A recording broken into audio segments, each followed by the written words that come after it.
Proteins then. Next section, proteins. You notice that they also contain carbon, hydrogen, and oxygen. They always contain nitrogen. Every protein also contains nitrogen. And to be honest with you, pretty much every protein also contains sulfur and phosphorus as well. But I have to, you have to kind of qualify this, because may also contain, right? Just because they almost all do doesn't mean that they always do. And I'll show you why in a second. So, what are they? They're made of these elements, but what they're constructed like, or how their structure is, what they're built out of, is these subunits are called amino acids. So amino acids are made of carbon, hydrogen, oxygen, and nitrogen, all of them. But some amino acids are also contain sulfur, and some also contain phosphorus, but not all, right? So you could, in theory, have a very, very short chain of amino acids, right? Like a dipeptide or a tripeptide, 3 amino acids long. And technically, it could be a protein then, you might call it a protein, and it would have no sulfur or phosphorus, right? But to be honest with you, most proteins are really much bigger than that and contain massive amounts of amino acids. Lots of them are. And so most of them are, so most of them contain sulfur and phosphorus. Get the idea? So what are we talking about here? Proteins are everything. Like, proteins run the show in terms of, you know, what happens inside cells and inside living things. So proteins do everything. Proteins are enzymes, so they're controlling metabolism. They're hormones, so they're sending signals around the body in the bloodstream and everything else, telling one part of the body, coming from one part of the body, telling another part of the body what to do. So they're running the show. They're pigments. They're allowing things like oxygen to bind to hemoglobin. Hemoglobin is a protein, transports oxygen around the place. How important is that? Chlorophyll. You know, without photosynthesis, where would we be? Right. So all of these things, proteins are key. Right? They're also what we're largely made of. So muscles are made of, you know, structural protein, myosin, myelin. You have structural proteins like fibrous proteins, ones that are kind of stringy, you know, like the ones in your hair, keratin. You've got the ones in skin, like, again, keratin, but you also have collagen in your skin and your bones. So all these things they're just super important. Right? This is the basic cartoon version of how they're put together. And somebody mentioned earlier on, thank you as well, that you mentioned peptide bond. So peptide bond is really crucial. It's the link between each of the subunits that are the amino acids. It's what holds them together to make the protein. Now, proteins don't look like this. I mean, I don't just mean they're not multicolored and made of triangles and squares or whatever, but they're also not just straight lines like that. The key thing about proteins is that they're built as a chain, but then the chain has to be folded. And the folding is crucial for its activity.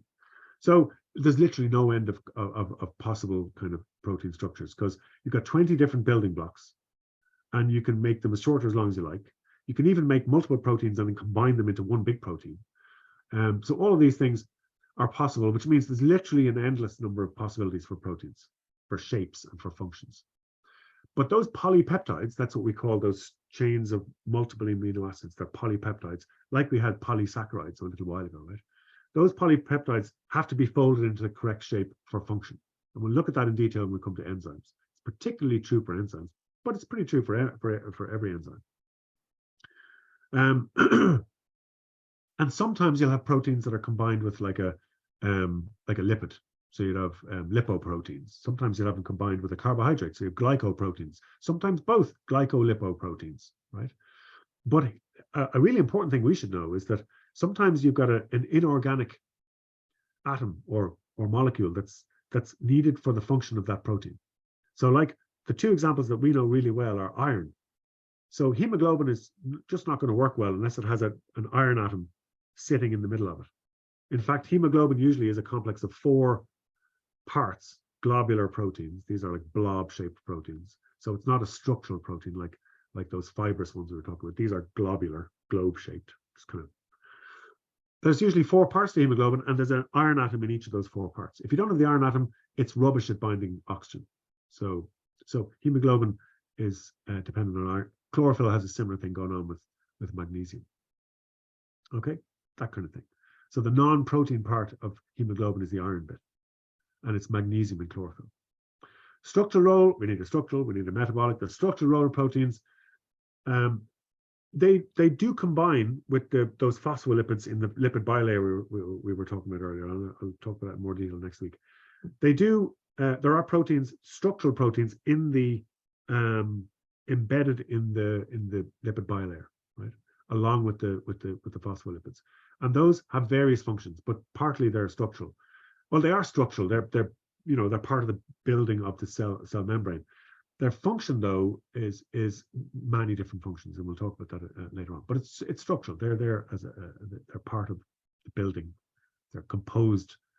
The cell membranes are composed of phospholipids and protein. Myosin and muscle, I mentioned. Collagen, keratin, mentioned all those. Metabolic roles. Where do you start? Sure, every enzyme has a role in metabolism. That's the point of enzymes, is that they control the chemical reactions in cells, right?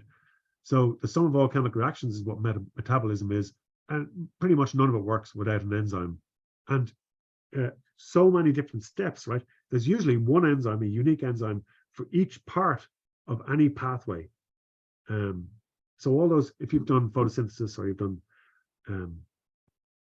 respiration, then for most of those processes, enzymes are key.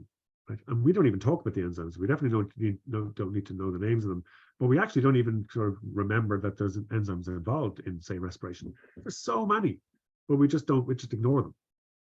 So they're totally crucial, right? The enzymes for energy transactions, for respiration, for example, the enzymes that are needed in respiration.